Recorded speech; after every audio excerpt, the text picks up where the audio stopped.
Hey everyone, and welcome to Ramblin' Reviews, where we analyze different types of media and or their cultural relevance. My name's Christian, and this is The Amazing Spider-Man issue number 6, written by Stan Lee and illustrated by Steve Ditko.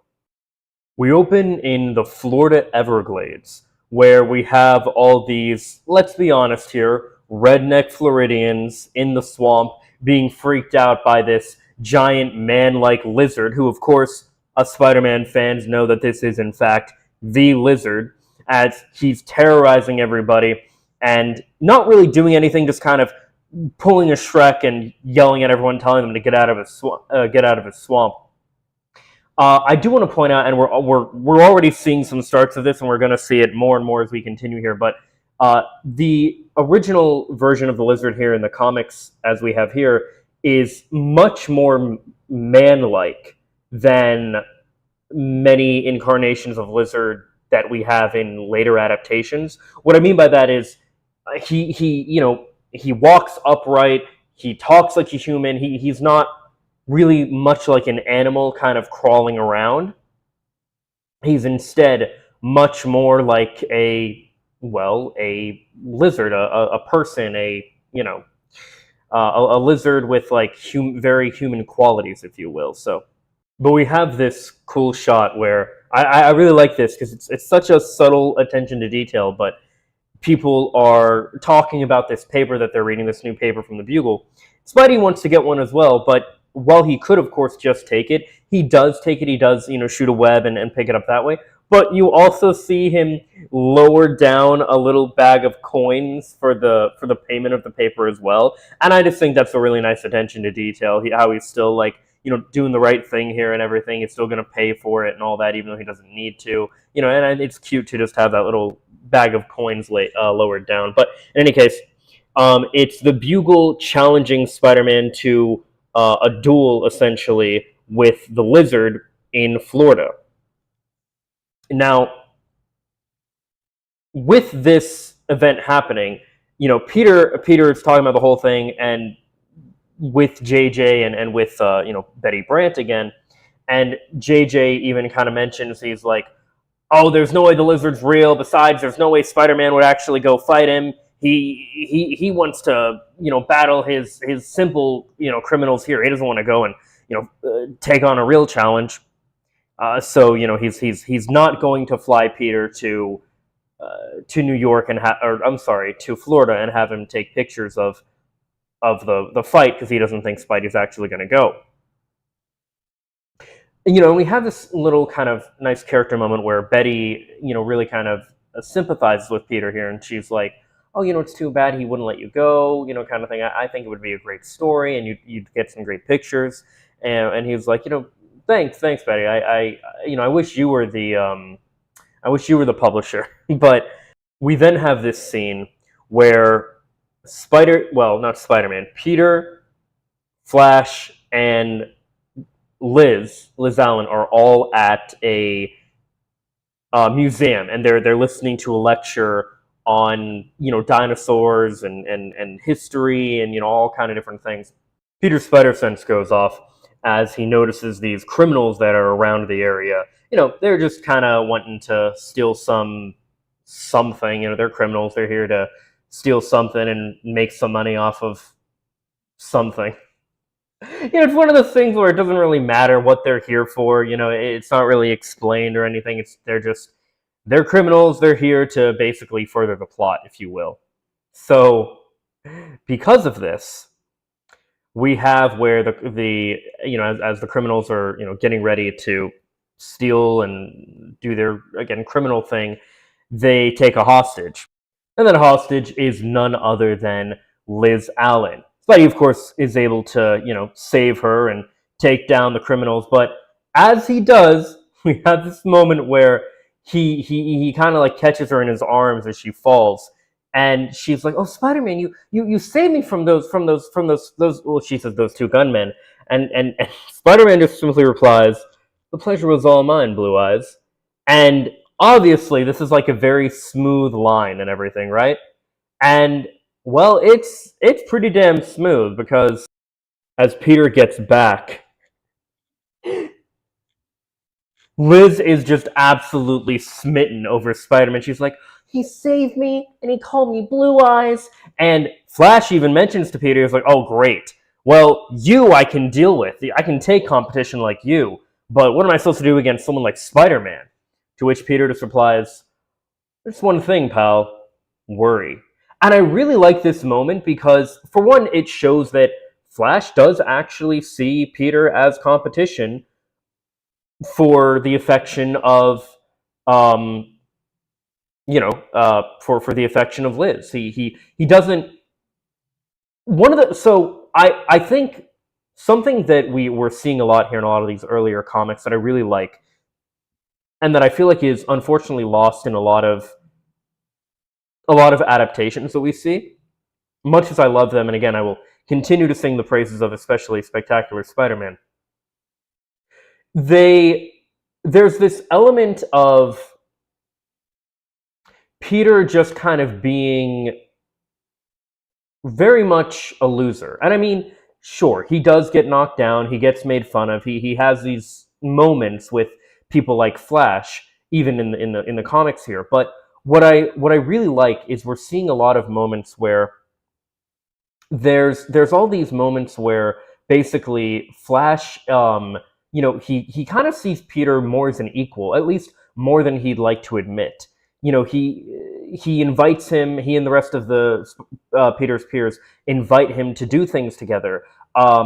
He they have more of this kind of frenemy relationship, it seems. If anything, he sees, as he's actively mentioning here, he sees Peter as competition, that he acknowledges Peter is an attractive enough guy that could get the attention of Liz, and I'm I'm competing with him for her. Like all these different things. He doesn't just like completely brush off Peter as like, oh, you're this like worthless Poindexter I don't care about at all. There's an element of friendship and like I said, kind of competition and even camaraderie at times that's there. Flash is a lot more developed, I would say, in a lot of, especially the earlier comics, and we'll continue with his character as we go on. But especially if you're only familiar with him in, say, like the Raimi or the Mark Webb movies, those are like, or that's right, he is in the MCU as well. It's a very different kind of Flash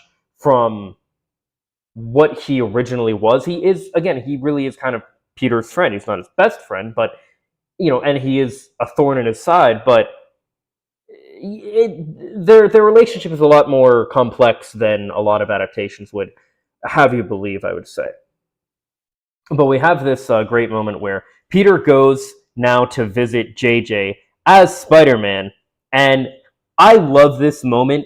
There's a lot of moments where this kind of thing, where this shot here happens in things like the 90s animated series, where Spidey will just kind of string up JJ on a ceiling with his webbing, and in the comics, or in the show, he'll always be like, "Look here, Pickle Puss," and stuff like that. But throughout this whole thing, he's essentially telling JJ, he's like, "Listen, I know about this whole thing with Florida and the lizard and all that. I'm going to take his challenge, and you better believe when I go that you're going to want pictures of this. If you want to really see what I can do, you better make sure you get the best photographer you can on the job." So naturally, because JJ knows that the best photographer is, of course, Peter, once Spidey leaves, he goes right out of his office, and he tells Peter, he's like, "All right, you're taking the job." And this is a really, really cool moment where we see how, for one, this, I would say this is an example where we see the typical formula of Peter's life as Spider-Man and his identity as Spider-Man being a hindrance to his life as Peter Parker. This is an instance where we are very much seeing the opposite situation, where he was able to use Spider-Man as a benefit to help him, get this job where he goes to Florida. So, he and Betty, they're chilling. And Peter's right about to ask Betty out too. He's even like, "Hey Betty, can I ask something?" She's like, "Yes, Pete." I think she knows what's up. And he right as he's about to, that's when James is like, "All right, we're going to Florida. And he's like, wait, we? And he's like, that's right, we're going to Florida. I'm getting a ticket, for both of us, all these different things. So now they're both going to Florida. And we have this moment where, of course, Aunt May is doing her little overly, dawdling, like, oh, make sure you get plenty to eat and you take care of yourself and, all these different things, right? And it's just, and you're reading this, or at least as I'm reading this, I'm like, oh my God, woman, just, again, I get the juxtaposition of Aunt May is supposed, like, Aunt May thinks Peter is this, like, fragile person when in actuality he's not, he's Spider-Man. But it's just like, come on, just, I've had enough of this. We get it, like, Jesus. But in any case, so as they are heading over, Peter is reading and doing some research on the situation, and he learns about this scientist while they're on their plane. He learns about this scientist by the name of Dr. Curtis Connors. Now, there is, he essentially learns that this Dr. Curtis Connors has been doing this experiment where he's been experimenting with reptile DNA. Now, of course, Spider-Man fans, we know where this is going, but we'll get to that when we get to it. So once they get to the airport, JJ decides he's going to basically, work with some locals, try to figure out more about this lizard character. And Peter, of course, needing an excuse to go off and be Spider-Man, says that he needs to get more film. He doesn't have enough film for his camera. Now, this is something that obviously doesn't really work, today, because the cameras, we don't shoot on film anymore, especially for like regular photography, or at least I don't think we do. I think everybody uses digital. So, this is something that's very much of its time, but 1963. So he's like, I need to go get film. And JJ's even like, why didn't you get that before we, all this stuff. And they're like, sorry, JJ, I need to go. And he's like, all right, go ahead, get your film, whatever, right? And of course, this gives Spidey an excuse to go off and be, well, Spidey. So as Spidey heads to one of the last known sightings of where the lizard was, he reaches a swamp and he starts kind of, looking around, trying to figure out what's going on, when all of a sudden he has his first encounter with the lizard. And I really like this moment because he's just kind of, walking around, not really, just trying to see what's up. And lizard springs up from the water and grabs Spider-Man's ankle, pulling him down into the water. The two of them fight for a bit underwater as their first real encounter here, and Lizard almost drowns Spidey, but he was able to get away and hold his breath, get out just in time. Of course, he's wondering who he is. I do wonder if for the time, if this actually was a, compelling story of like, oh, who could the lizard be? I'm just so familiar with Spider-Man media that I look at it and I'm kind of like, okay, yeah, it's obvious, but maybe it's not. I don't know. Maybe it's more of like it's obvious to me because, I know, and we'll see it soon here, but I don't know. Maybe it's not that obvious to most people. I don't know. But in any case, the two of them begin fighting for a bit, actually kind of, out of the swamp area, more in a kind of grassy area with trees and such. And, this is another one of those things where we're seeing a lot of the acrobatics that Spidey is pulling off. We're seeing how dangerous Lizard is with his tail and his strength and all of these different things as they keep fighting. But Lizard, of course, gets the better of Spidey and throws him basically all the way kind of across the, park area, if you will, the field, if you will, where Spidey ends up very near a house. In it, he finds a woman crying, and he confronts this woman, who ends up being the wife of Dr. Connors.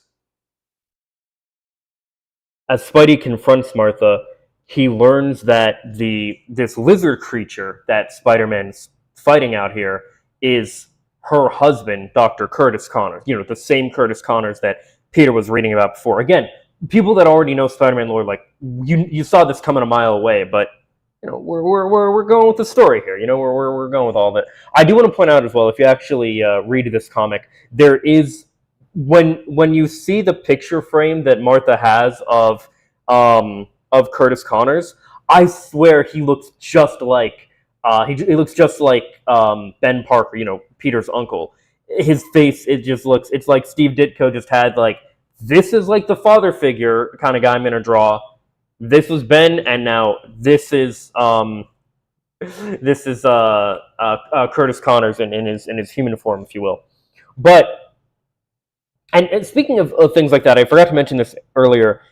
There was a moment where Peter was checking out, or where he was getting back his civilian clothes on after going from Spider-Man back to Peter Parker before going to the Bugle, and there was a moment where they actually made his coat, his blue coat you always see him have on here. They made it black, and he also didn't have glasses. It looked so much cooler to me with no glasses and what looked like a black leather jacket at that point. Now, I'm extremely biased toward that kind of style myself, but I just wanted to point that out. That's a funny little I don't know if it's a printing error or coloring error or the drawing error on Ditko's part, but in any case, I just wanted to point that out because I hadn't mentioned it before. Again, check out these comics if you actually can. I'm not showing you everything because I do want you to actually see these. Check out these comics if you're interested enough from the reviews.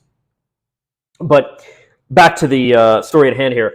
As Peter is discussing everything with Martha, we have this whole moment where there's a flashback that explains that Dr. Connors was missing his arm, and he decided to use his right arm specifically, and he decided to use lizard DNA because he figured, well, lizards can grow their tails back. What if I use that DNA to help people grow their limbs back? And one of the things that I think is important here is to mention that Connors is a very altruistic, good-natured person.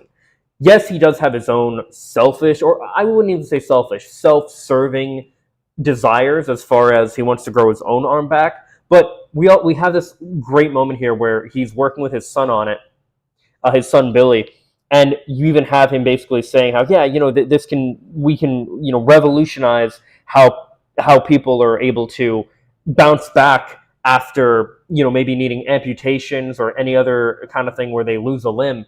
It's just this can be like a modern miracle for science and help so many people. This will be incredible. So you really see that Dr. Connors really does have a heart, and of course he really cares for his family and everything as well. But once he makes the let's be real, it's a potion. Once he makes the potion, he does grow his arm back, and at first, Martha and Billy are like, "Oh, well, that's great! Like, congratulations!" But then he starts changing. He starts developing scales. He starts, mutating into what we now see as the lizard. Now, we'll discuss this more when we way later get to this adaptation. But I really like the way that Spectacular Spider-Man handles the transformation scene that he does. But again, we'll get to that way later in the future. For now, as she's telling him the story, and Lizard leaves this note, Connors leaves this note. I'm going to use Lizard and Connors interchangeably, just like I'm using Spidey and Peter interchangeably, because again, they are the same person. Now, of course, with Lizard, we have kind of a very, Dr. Jekyll and Mr. Hyde kind of situation, but it's still that same kind of, vibe, if you will. All of a sudden, though, there's a scream from outside, and Peter goes to see what's up, where Billy gets spooked by his father, now turned monster, as he runs almost directly into what seems to be a very poisonous snake, but Spidey's able to swing in and save the day at the last minute. However, this very much angers the Lizard, and I think we're having kind of a amalgamation of his fatherly instincts of the Curtis Connors side mixed with his animalistic, violent nature that's taking over from his Lizard side, as he gets very aggressive and tries to attack Spider-Man for basically taking his kid. However, they have yet another little fight, and Lizard, gets away, and they have this whole thing where essentially Spidey, Martha, and Billy all start working together to develop a cure for Dr. Connors. Now, again, I really want to point out here, and again, people that are familiar with these characters and everything, like you'll already know this stuff, but I think it's really important to notice and mention that this is not a villain. Well, this isn't even really a villain. This is a person who is the result of a freak accident where they were trying to do good and ended up doing, well, a whole lot of not good. And because of it, he has really damaged himself and potentially his relationship with his loved ones, and all this stuff. But you know, Doc Connors is not he's not someone who's trying to take over the world. He's not doing anything maliciously. No, he started this with the best of intentions.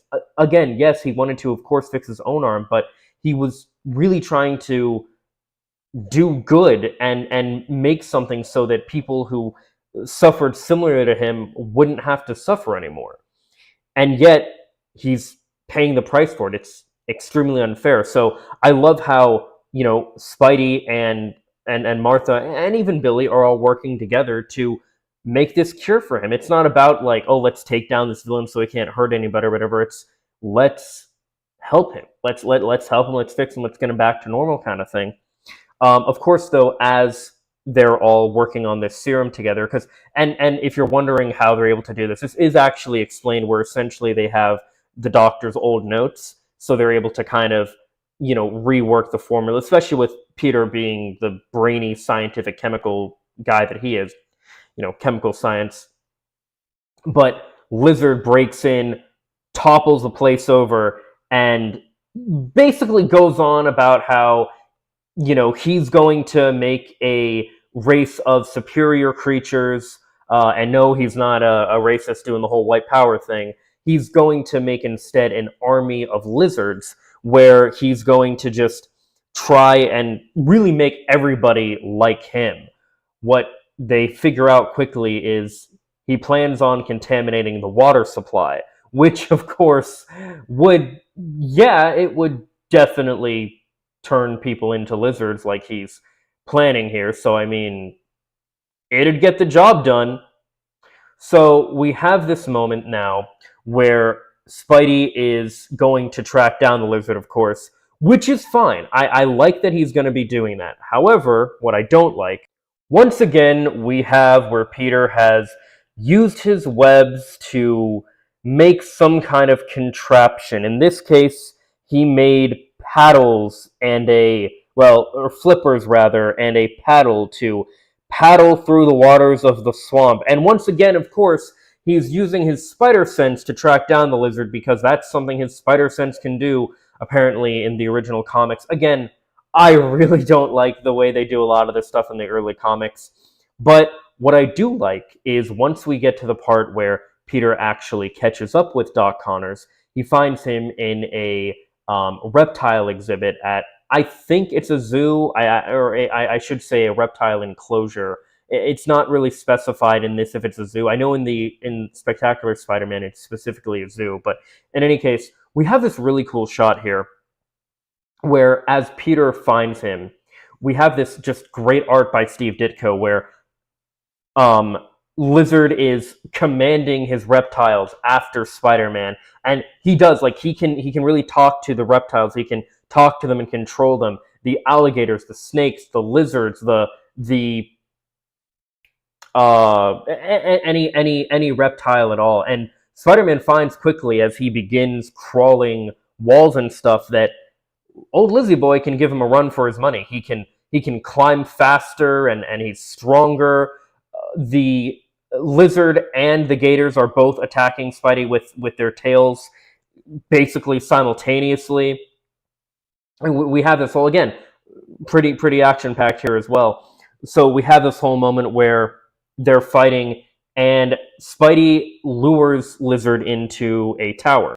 So Spidey and Lizzie are fighting and climbing up the inside of this tower where, they finally reach the top and have nowhere to go. Lizard leaps at Spidey and he jumps out of the way at the last second. is actually where we get the cover of this issue from. And as the two are falling down, remember, Spider-Man did actually take the serum with him. So what he's able to do is grab Lizard by his tail, and I really like this moment as well, where they made sure to illustrate and really show this as well, that the tail of both the Lizard and the Gators that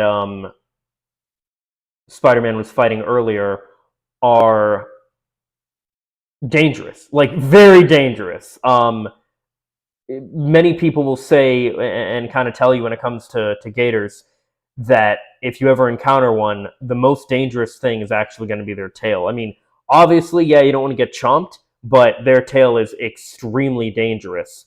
So as they're reaching the bottom, though, Spidey's able to kind of get Lizard in a headlock and force him to drink the serum here. Again, this is something that I think was actually handled really well in the adaptation that was done for this with Spectacular Spider-Man, because they did a similar thing here. Now, Lizard does manage to get one more blow on Spidey's, like, right in his stomach, really. He gets him, like, right in his gut, right in his rib cage. However, that's the last blow he's able to get. He's trying to, take down, Spidey, and he's like, I'm going to spill my serum into the swamp, and the world will be mine, all this stuff, right? And at the last second, he's turning back, and he's back as Dr. Connors. And we have this moment where again, it's really kind of beautiful, because this is just a person who lost himself in a way, and he now he gets to be back with his family. We have this really nice shot where Billy is sleeping, and Spidey has brought Doc back home, and he's just being consoled by Martha, and we have this just really beautiful moment where we're like, they're like, we'll tell him about it in the morning, like, let's not worry, we're just really glad, thank you, Spider-Man, for saving him and everything. Connors decides to burn his notes of the Lizard. He doesn't want this kind of thing to be ever replicated by anybody or anything like that. And Peter, of course, decides they decide this whole thing to keep the whole Lizard thing secret. Like, they'll have the Lizard, right? But they won't have any connection to, Dr. Connors or anything like that. Now, as Peter returns to JJ with the photos, JJ's been talking to the locals, and they've been telling him, sorry, man, there is no Lizard. That's not a thing. That's an urban myth. That's a legend. That's, all these different things. And as Peter actually has proof, he's like, look, I got the pictures of the Lizard and Spider-Man fighting, all these different things, right? JJ takes these and tears them up. He just tears up all the pictures, all Peter's hard work as far as the pictures are concerned. The whole reason they went to Florida in the first place, and he's like, I don't know how you did it, but the Lizard's a hoax. He's not real. All these different things. And in some ways, of course, I think this is for the best. And so as far as the whole trip is concerned for Peter and JJ, the whole thing's a bust. Peter even asks him, he's like, wait, what about my pay? And JJ is like, for what? The way I see it, you owe me for the flight here and back and half the hotel fee. Like, Jesus, dude, this is, whether he actually does that, I don't know. Peter's freelance. I don't know if he can get away with that kind of thing, but in any case, nothing goes right for Peter as far as, all that's concerned. But, typical Parker luck, right? So Peter gets back home, and he's with Aunt May, and he's like, well, it's good to be back. And she's like, I'm glad, because I have a lot of chores for you after your nice rest in Florida. She thinks he took a nice relaxing vacation, when, of course, again, I get it. The irony, the juxtaposition with all these things, I get it. And in that kind of thing, I'm kind of okay with that. I just don't like the constant, like, oh, he's so frail, when in actuality, he's not, But so Peter tries to make a call to Liz, wants to, talk to her, hang out, see about maybe going on a date with her again, kind of thing, right? rescheduling from the last date that he bailed on and then tried to save after, the whole thing, right? And we have this just great, hilarious moment where, Liz answers the phone and she's like, Peter, what are you doing? I don't want to talk to you. I don't want the phone to be busy when my dream man phones. And she means, of course, Spider-Man. And Peter's like, oh God, how am I'm competing with myself. like it's incredible. So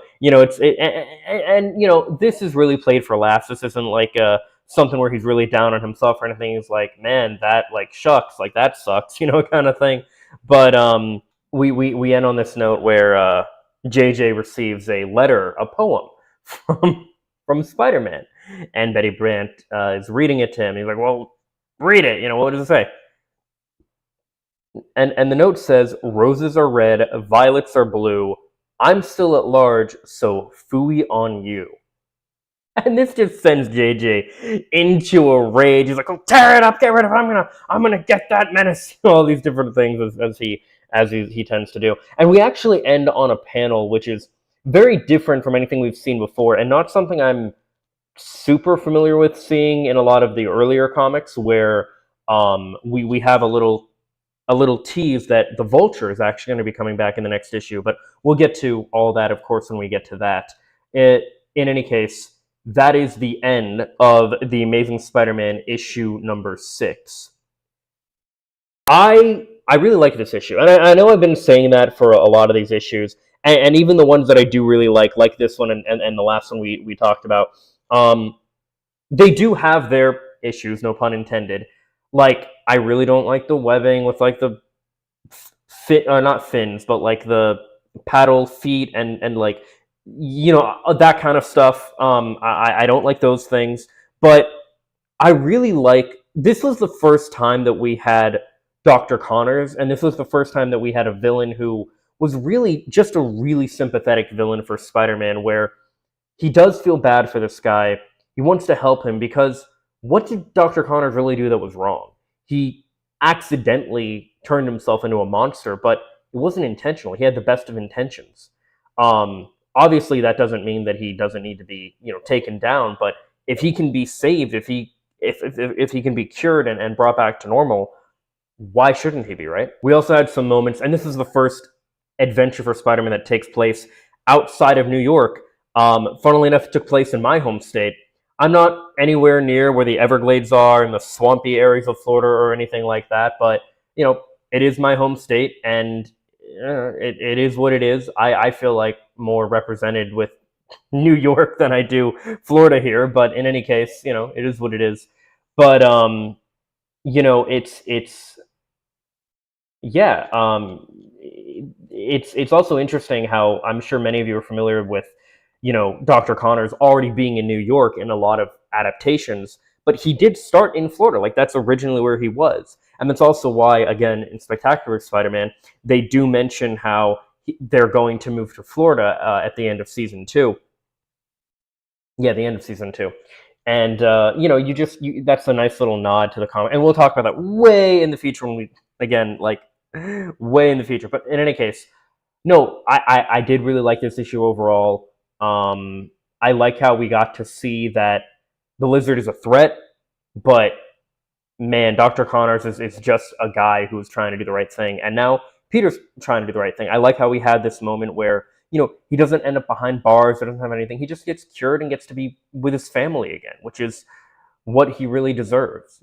I like how all of this went. And I like how at the end we had all of that levity. We had these really, this story was paced very well and had a very good balance of like the dramatic and the more lightheartedness, if you will, where we had this drama happening with the Lizard and all this stuff, and then we have this very lighthearted thing where we have Spidey's pictures get torn up, and that's a laugh. We have the thing about the money, that's a laugh. We have Aunt May with, oh, you had such a nice rest, time for your chores, that's a laugh. We have Peter trying to call Liz and her being like, yeah, no, I want Spider-Man.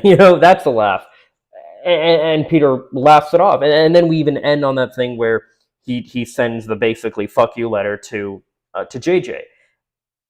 It's a really good balance. It's really good storytelling. Again, we're seeing in a lot of these early issues just how good the early stories for Spider-Man were, how they are adapted so well, like, to this day, and why a big part of why they gained so much traction as they did, because they've always been this good. Like, from the jump, they were incredibly written like this. It's just phenomenal.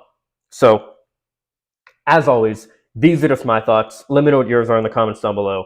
Subscribe and ring the bell to stay up to date. Leave a like if you like. And if not, I hope you find something to do like. Later, guys. Peace and love.